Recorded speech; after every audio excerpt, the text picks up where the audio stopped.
The wind screamed through the pines, battering the crumbling shack on the canyon's edge. Inside, the hearth was cold ash.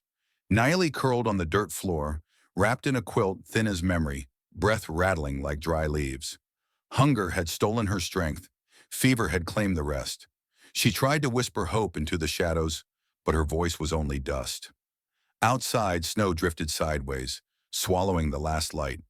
Then, hoofbeats, steady and real. A man appeared, broad-shouldered, coat white with frost. He stared at the dying widow, the dead hearth, the broken walls. "You alone?" His voice was rough. She forced a bitter smile. "Is there another you don't see?" Instead of leaving, he knelt by the hearth and struck a spark. Because someone should. Naomi Greyhawk had once known a world where the air smelled of sweet grass and pine, where her mother's voice rose in song with the dawn, and the river behind their lodge carried prayers downstream. She could still see it if she closed her eyes. Her father's hands, broad and scarred from years of hunting and bargaining with settlers who kept pushing the border of their land back, inch by inch. She was born in a hidden hollow deep in the foothills, where her people had made their stand when the U.S. government's removal orders began to sweep through the valleys like a sickness. Elders whispered about the trail of tears in the winter months, when the frost crept through the chinks of their cabin walls and the children asked why the old ones wept into their blankets at night. Over 16,000 Cherokee were marched from their ancestral homelands. Thousands died along that road. But somehow her grandmother survived, carrying seeds stitched into the hem of her skirt. By the time Naeli turned 15, those seeds had become rows of beans and squash that fed the hollow. But food was never enough to protect them from the slow encroachment. Fences and deeds that meant nothing to her people, but everything to men with rifles. Her marriage had been arranged not out of love, but out of hope, that two families bound together would stand stronger. Coda Greyhawk, her young husband, was kind enough. His laughter was a promise she clung to on nights when rumors of raids and burned storehouses reached their cabin door. Yet kindness couldn't stop bullets. The spring after their wedding, Coda died defending a grain shed from men who thought starving a few savages would force them to leave. Naili buried him at dawn under the shadow of a cottonwood tree, the same tree where they had carved their names just a season before. She never went back to that grove. She couldn't bear to see his name already half swallowed by bark. In the years that followed, the weight of what her people had lost pressed into every silence. The stories said the land belonged to them, but barbed wire and courthouse stamps said otherwise. Sometimes she heard old women say the worst cruelty was not the hunger or the cold, but the shame, being made to feel like ghosts on the earth that once called them its children. And what of now? Naili knew that generations later, the violence never truly left. In dusty towns like Cinder Creek, a Cherokee woman alone was still an easy target, an excuse for men to wield the same fear dressed in new laws and cheap whiskey. Even today, far beyond the Pine Valleys, indigenous women face the highest rates of murder and disappearances across the plains and the frozen north. And people pretend it's history. She had once asked her grandmother if love could survive in a world like this. The old woman had laughed, a dry, knowing laugh. "Child," she'd said, "when the world strips away your community, even tenderness becomes an act of resistance." That thought clung to Naeli now, curled under a tattered blanket in a stranger's cabin miles from home. Coda was gone, her family scattered, her hollow lost to cattle barons and broken treaties. But if she survived the storm, if she let herself hope, even for one night, maybe, just maybe, her grandmother's seeds could take root again. Caleb Whitfield was not born hardened. The world had to do that for him. Once the Whitfield homestead had been a place of laughter. He could still hear the echo of his young son's feet pounding across the porch at dusk, the way Ellie, his wife, would hush him with a smile that forgave the noise. 5 winters ago, when the wind howled just like tonight, the barn caught fire. No one knew how it started. Maybe a kicked lantern, maybe a stray ember from the hearth.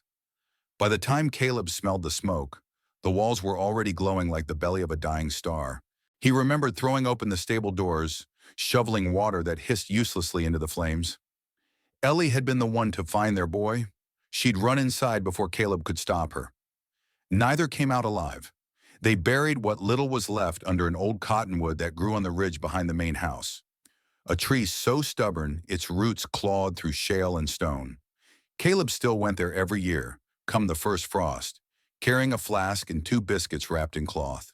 He'd pour a little whiskey onto the dirt, touch the headstone with his calloused fingers, and sit until the sun sank behind the hills. He never prayed out loud. If God was listening, he already knew what Caleb had lost. Neighbors in Cinder Creek stopped asking when he'd remarry. They stopped asking much of anything, really. A man who's buried both his heart and his blood kin doesn't invite easy conversation. He worked the ranch alone, fixed the same fence boards 3 times over because he didn't trust the hired hands to do it right. He broke horses that no other man would touch, and at night when the wind rattled the shutters, he'd stare into the hearth until the coals dimmed, wondering if grief could eat through bone. That night the storm threw snow sideways across the ridge, biting and sharp. He'd come up looking for 2 cattle that slipped the fence line. Instead, he found a shack all but swallowed by drifts, its door hanging off the hinges. Inside, a shape curled under a quilt too thin to hold warmth. For a moment, he thought his mind was playing its usual tricks, the same way he sometimes saw Ellie's silhouette at the edge of the barnyard, or heard his son's giggle in the wicker of a restless colt. Back at the fire, after dragging wood into the hearth and coaxing the flame to life, he sat by her side. Niley Greyhawk's breathing was thin, but it was there. Her cheekbones were sharp with hunger, hair matted to her forehead with fever sweat. Caleb leaned back against the cabin wall, boots planted in the dirt, and did what he'd never dared before. He spoke to the boy who no longer answered. "If you were here, lad," he murmured, the words dry as dust, "you'd tell me what to do, wouldn't you? You'd say, 'Papa, she's a stranger. She's one of them they taught us to fear.'" He waited, half hoping the shadows would shift into the shape of his son, wild-haired and barefoot. But there was only the crackle of the fire, the slow drag of Nayeli's breath. "People will talk, boy. They'll say I've lost my senses taking her in. Maybe I have." He rubbed his hands together, the skin cracked and red from the cold. "But you and your mama, you'd have wanted me to do it. You were never ones to turn away a soul just because the neighbor said so." It wasn't the first time a rancher had crossed lines to protect those the world deemed unworthy. In the harsh years after the Trail of Tears, there were stories of families like the Walkers near Arkansas who hid Cherokee children in haylofts when soldiers came to round them up. Old farmers in the Smokies who married Creek widows in defiance of county law. Their names were mostly lost now, buried with them under unmarked stones. But their choices echoed every time a man like Caleb decided that kindness mattered more than fear. He looked at Nayeli again, her hand curled tight against her chest like she was holding on to something only she could see. "I'm no hero, boy," he said, voice lowering. "I'm just a man with nothing left to lose." He pulled the quilt up over her shoulders, careful not to wake her. And people with nothing left to lose, they can love more fiercely than any man with gold or pride, 'cause they got nothing else left to guard. The wind outside shrieked against the walls, but inside the cabin, the fire answered back, a heartbeat of warmth in a world that had turned its back on both of them. Caleb kept watch through the long night, one eye on the embers, one ear tuned for the footfalls of ghosts who, for once, would not come. Most evenings, the lamplight in the Cinder Creek saloon flickered like a bad promise. The old floorboards creaked under boots crusted with mud, the smell of tobacco and cheap whiskey clinging to every coat hung by the door. This was where men went when the ranch work ended and the silence at home got too loud, or when they needed someone to blame for the taste of disappointment in their mouths. Ezekiel Boone leaned against the bar, his thumb tracing the rim of his tin cup. Beside him, Sam Cotter, the blacksmith whose forearms were as thick as fence posts, knocked back his third shot of rye, the corner of his mouth twitching like he was chewing over words he wasn't brave enough to spit alone. "I'm telling you," Ezekiel drawled loud enough for the tables behind him to hear. "Whitfield's gone soft, takes in a stray engine, feeds her under his roof like she's some Sunday blessing. Ain't right." Someone down the bar coughed. A ranch hand named Miller, who'd once lost a field to prairie fire, glanced up. "She was half dead when he found her, Boone. Maybe he just did what any decent man would." Ezekiel snorted. "Decent or blind? Cherokee like her. They don't stay grateful long. My uncle fought at Fort Gibson, came back with a musket ball in his leg because of her kind. Sam Cotter slapped his empty cup on the counter. Folks say she's cursed. You don't see it yet, but you will. Whitfield lets her stay. It won't be long before the rest come sniffing around. Wake up one morning and your barn's burned, your wife gone. The barkeep, old Henry, wiped the counter with a rag that smelled of stale beer. He eyed the two men but said nothing. He'd seen this kind of poison before, whispered in the dark, growing louder when men needed something to blame for a winter that wouldn't break or cattle that wouldn't fatten. In the corner, Sheriff Tanner Briggs nursed a glass of water gone warm. He was a heavy-set man with sunburned skin and eyes that looked like they'd never learned how to rest. He listened without leaning in, jaw shifting under his beard as he weighed each word. When Ezekiel noticed the sheriff's stare, he turned, spreading his arms. You gonna sit there, Tanner, or you gonna do your damn job? Town's got a right to know if a squaw's bringing trouble to our door. Briggs sighed through his nose. She ain't done nothing wrong. You say you're scared of raids. Maybe look to your own fence lines before you talk about shadows in the hills. Sam Cotter leaned forward, his voice low but bitter. She's trouble, and so is Whitfield if he's siding with her. The sheriff ran a thumb under the brim of his hat, sweat beading at his hairline, despite the chill outside. You think I don't know what folks are saying? I hear it in the store, in the post office, in the church pews. But rumor ain't crime, and I ain't about to haul a half-dead woman out in the snow so you boys can feel safer. Ezekiel spat into the sawdust on the floor. Don't do nothing then. Let's see how that works out. By Sunday morning, the gossip had wriggled its way to the pulpit. Reverend Harlan, a wiry man with a jaw that could cut fence wire, knocked on Caleb Whitfield's door before the rooster had the sense to crow. Niley stayed hidden in the bedroom, heart stuttering like a trapped bird. Caleb opened the door just wide enough to block the preacher's view inside. Morning, Reverend. Morning, Caleb. Mind if I come in? I do, actually. Harlan's nostrils flared. Folks are worried. You got a responsibility, son. What you're doing, it's causing division. The Lord calls us to protect our own. You're keeping a Cherokee woman under your roof like she's one of us. Caleb's fingers curled around the edge of the door. She's not a coyote to be run off, Reverend. She's a human being.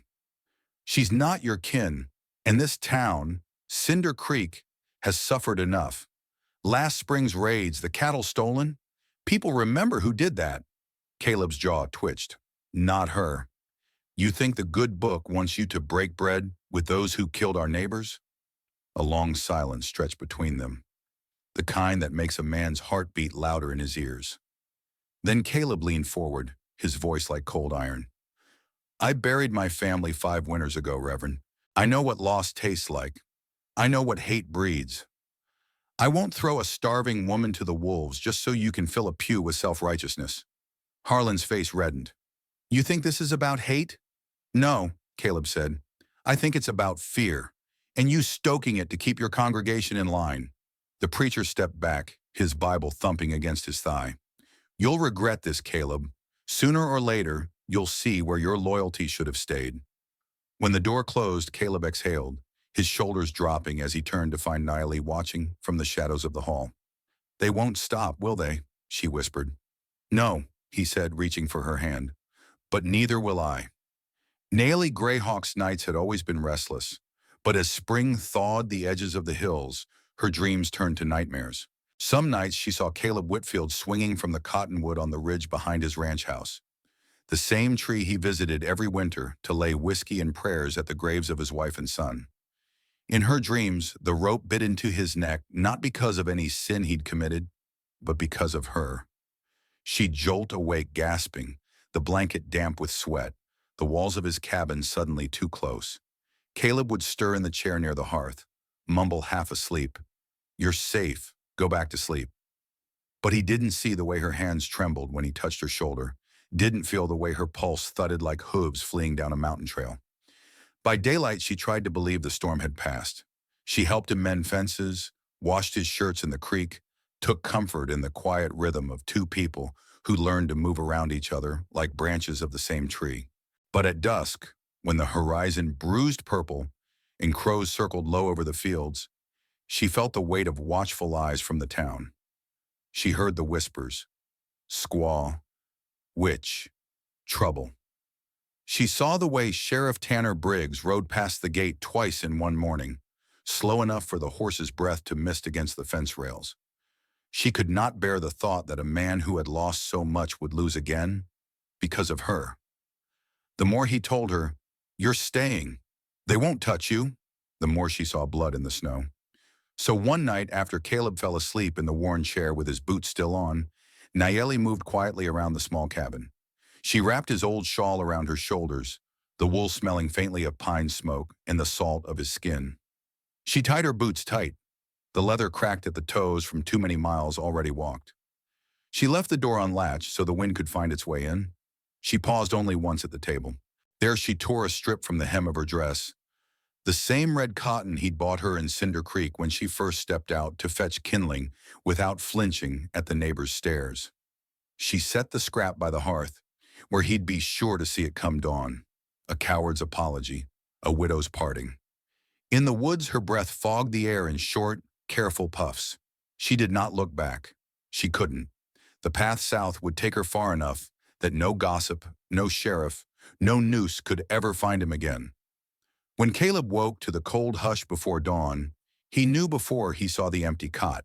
He slammed out the door half-dressed, boots unlaced, rifle in hand as if he could scare the absence away. The snow swallowed every track but his own. He rode through the hollow and into the pines, shouting her name so loud it scraped his throat raw. "Nayeli! Nayeli!" He thought he saw her once, a shadow slipping between spruce trunks, long braid whipping in the wind. But when he gave chase, all he found was silence and the tracks of a lone wolf. Its prints circled the clearing, deep and deliberate, as if it had been watching him, deciding. An omen, he thought. Love is the hunt you can never finish, the ghost you can't pin down. 2 days later, when his horse stumbled at the creek's edge and he fell to his knees in the meltwater, he saw her in every rush of pine branches above him. Not a woman, but a shape the woods would keep for themselves. He pressed his hand to the red scrap of cloth he carried in his coat pocket, all that was left of her warmth. And in that moment, Caleb understood what her leaving truly meant. Sometimes you run from love because the cost of staying feels like death. Not for yourself, but for the one you cannot bear to lose. The ravine lay hidden behind a curtain of cedar and granite, its floor softened by moss and the hush of running water. Nayeli had found her way there after nights wandering beneath a bruised sky, her feet torn raw inside old boots, her mind split between longing and fear. It was a place her grandmother once spoke of, where their people gathered when soldiers came to drive them out, a sanctuary no map had ever claimed. She woke by a fire that wasn't hers, the smell of acorn meal and pine needles in her hair. An elder woman sat across the flames, hair streaked with silver, bracelets of beads coiled tight around weathered wrists. When Nayeli tried to speak, the woman raised a hand. "You run like the doe when the wolves howl, child," the elder said. Her Cherokee words fell soft, old as the trees around them. "But sometimes the wolf you fear is just your own heartbeat." Nayeli dropped her gaze. "I thought leaving would save him." "And did it?" The fire cracked. In the silence, the wind whistled through the ravine like a memory too stubborn to die. Nayeli's eyes shone in the glow. "No, Sachkim." The elder laid a bundle of sage in the coals. Watched the smoke curl upward like a prayer. "Our people have been told who to love, who to bury, where to walk. They take our land, our tongue, our children, and still they cannot take our choosing. You can stay hidden here, or you can go back and stand beside him. But know this, one path you walk alone, the other you walk together." Nayeli bowed her head, a single tear slipping down her cheek. When she lifted her eyes again, she was no longer the widow curled in the corner of a dying cabin. She was her grandmother's granddaughter, and no law written on paper would decide for her. By the time Caleb Whitfield reached the ravine, his horse foamed and limped, his breath a rasp of curses and prayers. He found her at dawn, standing beneath the boughs of an ancient pine, the elder watching from the fire's edge. For a heartbeat, neither spoke. Then Nayeli stepped forward, brushing her fingers across his knuckles as if to make sure he was real. "This land," Caleb said hoarsely, gripping her hand in his, "doesn't get to tell me who I can love. They can take my cattle, my fields, but not this. Not you." Nayeli rested her forehead against his chest, feeling the steady thunder of a heart that refused to give up on hers. "Then let's go home." They returned to Whitfield Homestead just as dusk gathered over Cinder Creek. But they were not alone. Word travels fast in a town that thrives on fear. Sheriff Tanner Briggs and Ezekiel Boone waited at the fence line with 3 riders behind them, rifles slung low like questions they already knew the answers to. Caleb dismounted, his boots crunching frost. Nayeli stood beside him, braid hanging long down her back, shoulders squared against the wind. Briggs spat in the dirt, eyes shifting to the neighbors now crowding behind Caleb's gate. Men and women who had once whispered about the squaw, who'd cursed the ranch, who now stood with arms folded, lips set. "Last chance, Whitfield," Boone sneered. "Hand her over. She don't belong here." Caleb's voice cut through the cold. "She belongs with me, and this isn't your land to judge her on." Briggs shifted uneasily in his saddle. "Think this is worth dying for?" Caleb turned to face the circle of neighbors, the same ones who'd left eggs on his porch, traded wool for flour when they thought no one saw. One by one, they stepped forward. A farm boy with a slingshot. Old Henry from the saloon, rifle across his chest. A young mother gripping her husband's hand. "If you want her," Caleb said, "you'll have to come through us all." The riders hesitated. Boone's bravado slipped behind a twitch of doubt. Briggs met Caleb's eyes, saw no fear there. Only a promise etched deeper than any fence post in Cinder Creek. The sheriff wheeled his horse around, muttering to Boone, "Leave it." One by one, the riders turned, spurs rattling like coins scattered in dust. They married at dawn beneath the old cottonwood that shaded the ridge behind Caleb Whitfield's homestead. The same tree where he had buried his first family, and the same tree that now gave witness to something stubborn and new. There was no preacher, no long speech, just the hush of the wind through the budding branches, the smell of last night's rain lifting from the dark soil, and the sound of boots crunching frost into the thawing earth. Nayeli wore her grandmother's woven sash, a band of crimson and blue threads that had survived forced marches, hunger, and the cold memory of all they had lost. When she draped it over her shoulders, she felt her people's hands at her back, whispering that this too was a kind of survival. Caleb, broad-shouldered and road-worn, stood across from her with his father's coat buttoned to the throat. He'd brushed the dust from it that morning, fingers lingering on old stitch marks as if they were prayers hidden in wool. They exchanged no grand vows, just simple words that tasted like the creek water that ran behind the barn. Clear, necessary, real. "You stayed when you could have left," Nayeli said, voice catching on the edge of a smile. "So did you," Caleb murmured. He brushed his thumb across her knuckles, the roughness of his hand a promise in itself. When they kissed, the wind stirred the branches overhead, scattering tiny buds like blessings at their feet. Cinder Creek didn't transform overnight. It never does. Not in towns built on suspicion and pride. But bit by bit, something softened. Sam Cotter's wife came by one morning with a loaf of bread tucked in a dishcloth, eyes darting as she set it on their porch. A boy too young to be taught hate left a handful of wildflowers by their gate, bright yellow against the split cedar rail. Nobody spoke apologies. They didn't need to. Small mercies in a hard place spoke louder than 100 sermons. And in the evenings, Caleb and Nayeli sat side by side on the porch swing he built from scrap wood. The same swing where she'd once dreamt of leaving him behind to save him. Now she knew better. Looking back, it's easy to think this was a love story about defiance. Maybe it was. But more than that, it was a story about choosing not to vanish when the world told you that you didn't belong. It was about the courage it takes to stay, not just in a place, but in each other's lives. We inherit the courage of those who stayed when leaving would have been easier. The old ones understood that. They stitched it into sashes and seed packets and lullabies carried on the wind. Love like this doesn't ask permission. It plants itself like a wildflower through stone, blooming where no one thinks it should, bending but never breaking when storms come to test its roots. So if this tale moved you, if it reminded you that somewhere someone is still choosing to stay when it would be easier to go, then keep riding with us. Subscribe if these forgotten stories speak to you. Here, every frontier tale is a lesson in how to love when the world says you shouldn't. And trust me, the next one's just around the bend.